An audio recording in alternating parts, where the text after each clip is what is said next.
علیکم ورحمۃ اللہ وبرکاتہ۔ بسم اللہ الرحمن الرحیم، والصلاة والسلام علی سیدنا و مولانا محمد وعلی آلہ وصحبہ اجمعین، اما بعد۔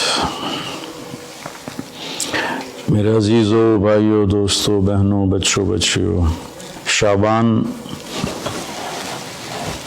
سے پہلے ہی اللہ کے نبی جب رجب کا مہینہ آتا تھا جو اس سے پہلے گزرا ہے تو اس میں یہ دعا فرمایا کرتے تھے، اللہم بارک لنا فی رجب و شعبان وبلغنا رمضان۔ یا اللہ ہمارے رجب اور شعبان میں برکت عطا فرما اور ہمیں رمضان مبارک نصیب فرما۔ تو ان 2 مہینوں میں گویا آپ رمضان کی تیاری شروع فرما دیتے تھے۔ عربی زبان ایسی ہے جس میں کوئی لفظ بیکار کا نہیں ہے، بے معنی نہیں ہے۔ جس ہم کہتے ہیں چائے وائے روٹی شوٹی، پانی وانی، کھانا شانا، تو یہ شانا وائے یہ سارے وہ الفاظ ہیں جن کا کوئی مطلب نہیں ہے۔ عربی میں ایسا نہیں ہے، اس کے ہر لفظ کا بلکہ ہر حرف کا مطلب ہے۔ شعبان ایک مہینے کا نام ہے، لیکن شعبان کو شعبان کیوں کہتے ہیں کہ اس مہینے میں عرب چارے پانی کی تلاش میں نکلتے تھے۔ شعب کہتے ہیں متفرق ہو جانا، بکھر جانا، پھیل جانا۔ تو اس میں عرب چونکہ صحرا ہے، یہ عجب ملک اللہ نے بنایا ہے، یہ جزیرۃ العرب، جزیرہ نما، اس کے 3 طرف سمندر ہے، ایک طرف خشکی ہے جو اردن کے ساتھ، شام کے ساتھ جا کے ملتی ہے، عراق کے ساتھ،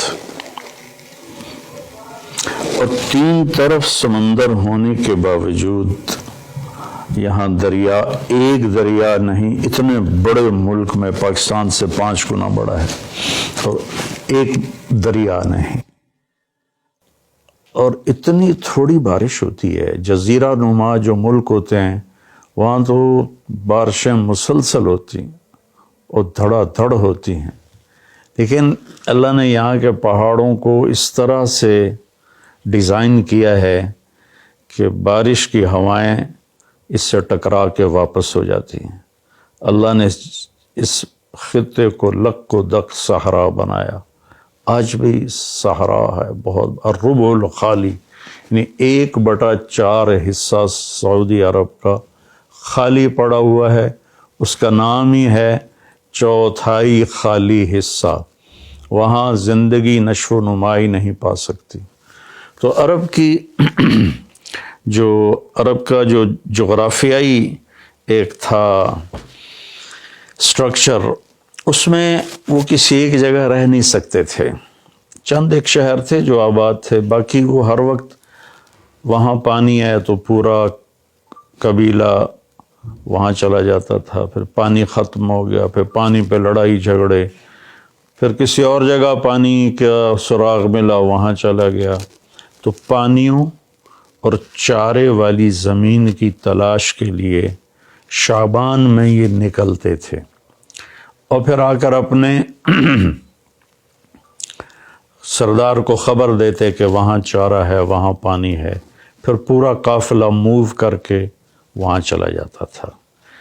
اور یہ موبائل تھے خانہ بدوش، اور ان کی بستیاں، ان کے شہر خیمے ہوتے تھے، اور چونکہ یہ فطرت پر تھے، چونکہ کوئی وہاں ایسی چیز نہیں تھی جو ان کی فطرت کو مسخ کرے، جیسے میں شہری زندگی نے ہماری فطرت کو بالکل ادھورا کر کے رکھ دیا ہے۔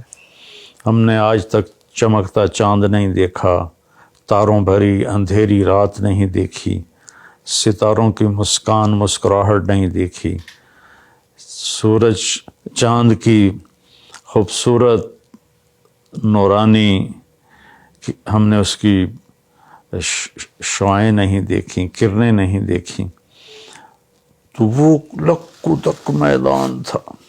افلا ينظرون الى الابل کیف خلقت. اب اس ماحول میں رہ کر آپ اس آیت کو سمجھے. اونٹ ان کی سواری تھی تو اللہ فرماتا ہے اے اونٹ تو دیکھو کیسے بنا ہے، کس نے بنایا ہے. وَإِلَى السَّمَاءِ كَيْفَ رُفِعَتْ. جب تم صحرا میں سوتے اور اوپر تاروں بھری رات ہوتی ہے یا 14ویں کا چاند ہوتا ہے، یہ کس نے اوپر کھڑا کر دیا. وَإِلَى الْجِبَالِ كَيْفَ نُصِبَتْ. یہ تمہارے چاروں طرف پہاڑ ہیں کالے سیاہ، یہ کس نے کھڑے کیے، کیسے کھڑے ہو گئے. وَإِلَى الْأَرْضِ كَيْفَ سُطِحَتْ. اور یہ زمین بچھونا کیسے بن گئی. اس میں تم سفر کرتے ہو، ہم نے تمہارے لیے زمین کو سکیڑ دیا. تو وہ یہ کلچر تھا عرب کی بود و باش اور تہذیب کا کہ یہ موبائل رہتے تھے. جب ایک جگہ بستی آباد ہوتی تھی تو جو فطرت میں ہوتا ہے نا، اس میں مزاج عشق بہت طاقتور ہوتا ہے. اس لیے عربی شاعری کو کوئی نہیں پہنچ سکا آج تک. عربی شاعری کا مزاج عشق میں، حس لطیف میں، حالانکہ وہ ان پڑھ تھے لیکن ان کا شاعر کھڑا ہوتا تھا بغیر تیاری کے 100 شعر فی البدی پڑھ دیتا تھا. فی البدی سے مراد ہے پہلے سے کوئی تیار نہیں کیے ہوتے تھے، بس کہتا تھا اور کہتا چلا جاتا تھا. تو عشق و محبت بھی عرب کا عشق زنا سے پاک تھا. میں نے عرب جاہلیت کی تاریخ پڑھی ہے، میں پڑھ کے حیران ہو جاتا ہوں کہ کیا عجیب لوگ تھے. اور اللہ نے وہاں کسی فاتح قوم کو جانے کا موقع نہیں دیا کہ سب کہتے تھے ریت میں کیا پڑا جو ہم لیں. تو وہ محفوظ رہے، ان کی عربیت، ان کی فطرت محفوظ رہی. نہ ایرانی آ سکے، نہ اس میں رومن آ سکے، یہی اس وقت کی بڑی دو طاقتیں تھیں. نہ قبطی آ سکے جو مصر کی طاقت تھی. تو اپنی فطرت میں تھے. تو ان میں عشق و محبت کے جو اشعار ہے نا، وہ ایسے ٹکڑے ٹکڑے کر کے رکھ دیتے ہیں.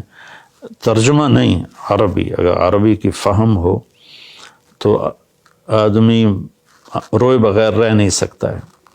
تو جب وہ ایک جگہ کو چھوڑتے تھے اور دوسری جگہ شفٹ ہو جاتے تھے، پھر جب وہاں سے اسی قبیلے کے کسی شاعر کا گزر ہوتا تو وہ ایک دم وہاں گم ہو جاتا. پرانی بستی، پرانا منظر، خیمے اور محبوب کا آنا جانا، تو ایک دم ان کی زبان پھڑک اٹھتی تھی. عرب کا سب سے مشہور قصیدہ امرؤ القیس کا ہے، وہ شروع یہاں سے ہوتا ہے کہ وہ ذکر کرتا ہے ان ایام کو جن ایام میں وہ یہاں رہتے تھے اور وہ جس سے پیار کرتا تھا وہ وہاں ہوتی تھی. یہ تو ایک کردار ہے کہ پورے عرب میں یہ ثقافت تھی. تو وہ شاعر اپنا ایک قصیدہ لکھتا ہے تو اس سے پہلے اس تصور کو لاتا ہے. یہ شعبان سے جڑی باتیں آپ کو بتا رہا ہوں. گزر ہوتا ہے بس اب تو وہ جگہ اجاڑ ہے لیکن وہاں وہ گارے کے نشان ہیں اور کچے اینٹوں کے نشان ہیں، خیموں کے کھونٹوں کے نشان ہیں. تو ایک دم پیچھے اس کے جھروکے کھلتے ہیں ماضی کے، اور وہ ایک دم آواز لگاتا ہے اپنے ساتھیوں کو، کفا کفا، ارے ٹھہر جاؤ. تو وہ اس کے ساتھی کہتے ہیں کیا ہوا کیا ہوا؟ نبکی من ذکر حبیب و منزل بسقط اللواء بین الدخول فحوملی. ٹھہر جاؤ، تھوڑا سا رو لینے دو محبوب کی یاد میں. کفا، ٹھہرو. نبکی من ذکر حبیب و منزل، تھوڑی دیر ٹھہرو، محبوب اور محبوب کے جگہ کو دیکھ کے مجھے آنسو بہانے دو. جو سقط اللواء، جو دخول اور حمل کے درمیان جگہ ہے، وہاں پر میرے محبوب کی بستی تھی اور ہم یہاں رہتے تھے. پھر وہ آگے قصیدہ چلتا، میں ویسے اشعار سنا دیتا ہوں، ترجمہ نہیں. کفا، ٹھہرو ٹھہرو. کیا ہوا؟ کنب کے رونا ہے. من ذکر حبیب و منزل، عشق پر، معشوق پر، جگہ پر، اور پھر یہاں چھوڑ جانے پر. بسقط اللواء بين الدخول فحوملي فصوضع في المقرات لم يعف رسمها لما نسجتها من جنوب وشمال ترى بعر الأرعام في عرصاتها وقيعانها كأنه حب فلفل كأني غداة البين يوم تحمل لدى سمرات الحي ناقف حنظلي. میں اس کا ترجمہ کرتا ہوں.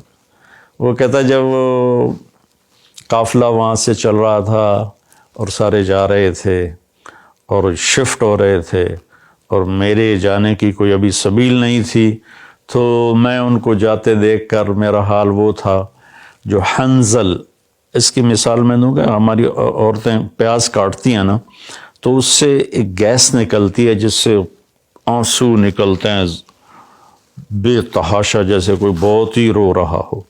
تو حنظل ایک کڑوا پھل ہے جس کو کڑتما کہتے ہیں. یہ اس کو جب توڑتے ہیں تو اس میں سے بھی ایک گیس سے نکلتی ہے تو وہ نکلتا ہے، آنسو نکلتے ہیں. تو اتنی خوبصورت تشبیہ لایا ہے. اس نے یہ نہیں کہا کہ جب وہ جا رہے تھے اور میرا محبوب بھی میری محبوب بھی جا رہی تھی تو میں رونے لگا، نہیں. کأنی غداۃ البین یوم تحمل، جس صبح جدائی ہوئی اور انہوں نے رخت سفر باندھا اور چلے. لدا سمرات الحی ناقف حنظلی، مجھے یوں لگا جیسے میں کیکر کے ساتھ بکھری ہوئی حنظل کوڑتمے کی بیلوں سے کوڑتمے توڑ رہا ہوں. تو جو عرب کی تہذیب کو جانتا ہے تو وہ تو اس کا مزہ لے گا کہ کوڑتمے توڑتے ہوئے کتنا آنسو نکلتے ہیں. پھر وہ اس کو تھوڑا پھیلاتا ہے کہ میرے رونے پر رحم کھا کر وقوفم بہا صحبی علی مطیہم، میرے دوستوں نے اپنی سواریوں کو لا کے کھڑا کیا. یقولون لا تہلک اسم وتجملی، ارے بھائی نہ رو، صبر کر. اور ان پاگلوں کو کون بتائے وَإِنَّ الشِّفَاءِ عَبْرَةٌ مُحْرَقَةٌ فَهَلْ عِنْدَ رَسْمٍ دَارِسٍ مِّن مَّعُوَّلِ. میں انہیں یہ بتانا چاہتا ہوں کہ مجھے رونے دو، کوئی رونے والا بھی لاؤ جو میرے ساتھ روئے یا مجھے رولائے کہ میری شفا رونے میں ہے.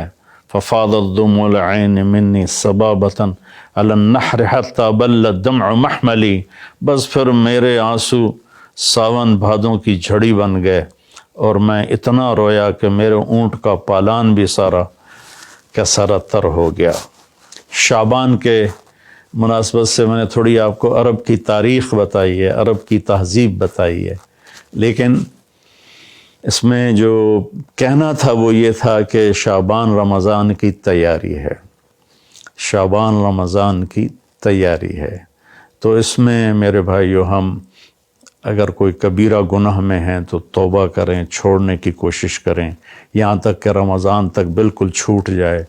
کسی سے لڑے ہوئے ہیں تو منانے صلح کی کوشش کریں یہاں تک کہ رمضان تک صلح ہو جائے.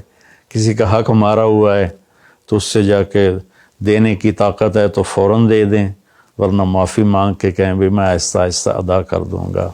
یہ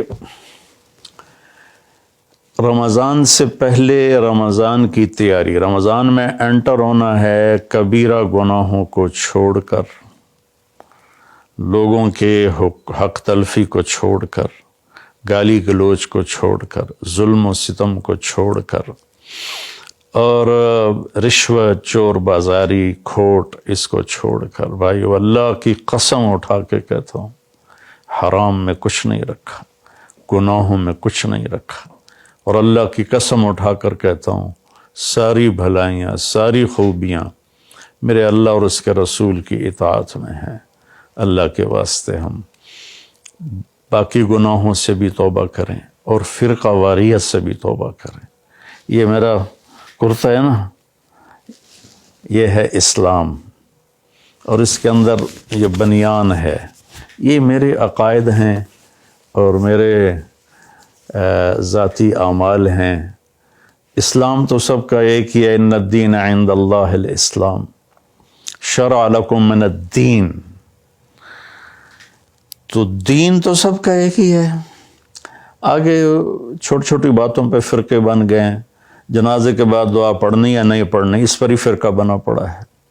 تو اتنی چھوٹی باتوں میں ہم الجھ گئے ہیں. ساری دنیا کتنے خطرے سے گزر رہی ہے اور کورونا ایک وبا اور وبال ہے، ایک عذاب ہے، ہم توبہ کریں باقی گناہوں سے بھی، اور فرقہ واریت سے۔ دیکھو میں ہاتھ جوڑتا ہوں، علماء سے بھی کہتا ہوں، یہ دیوبندی بریلوی والا میدان جنگ بند کر دو، یہ شیعہ سنی والا میدان جنگ بند کر دو، یہ حنفی مالکی شافعی حنبلی سلفی یہ میدان جنگ بند کر دو۔ انشاءاللہ جو بھی قرآن اور حدیث کو سامنے رکھ کر عمل کر رہا ہے، اللہ کا فضل اس پر چھائے گا اور وہ ایک دن ضرور جنت میں جائے گا۔ اگر اس کا غلط مطلب بھی سمجھا ہے تو اللہ جو چاہے گا فیصلہ کرے گا۔ ہم اللہ کے واسطے امت بنیں، اپنے ملک کی حفاظت کریں، یا اپنے ملک کی حفاظت کریں۔ اگر ہم کوئی منفی مثبت کام نہیں کر سکتے تو منفی بھی نہ کریں۔ تو بھائیو، ہم اپنے رب کو رمضان خوبصورت کر کے دکھائیں، شعبان اس کی تیاری ہے۔ السلام علیکم۔